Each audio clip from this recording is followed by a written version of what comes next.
Gaur, orain bertan, batzorderatzerako eskaera sartuko dugu Bizkaiko Batzar Nagusietan eta eskatuko dugu Bizkaiko Ahaldun Nagusiaren Unai Rementeriaren batzorderatzea azaldu ditzan komunikabideetan guk ezagutu dugun EAEko Auzitegi Nagusiak eman duen sententziaren betearazpena nola burutuko den. Badakigu komunikabideaik azaldu duzuelako Bilboko EAEko Auzitegi Nagusiak sententzia bat eman duela non kondenatzen dituen Barrikako udala eta Bizkaiko Foru Aldundia 1,5 milioi euro ordaintzera bi eraikuntza enpreseri. Barrikabason egin zituzten edo ahalbideratu zituzten urbanizazio eta etxebizitza ilegalengatik.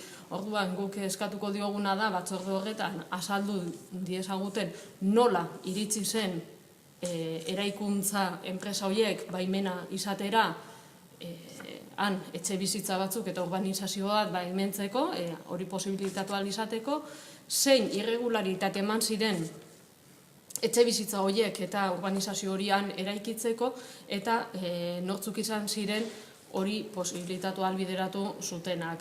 Era berean, eskatuko diogu azalpen bat, izan ere, Barrikako udala eta Bizkaiko Foru Aldundia kondenatzen dituzte era solidarioan 1,5 milioi euro ordaintzera promotora hauei eta jakin nahi duguna da nola betearaziko duten sententzia hori.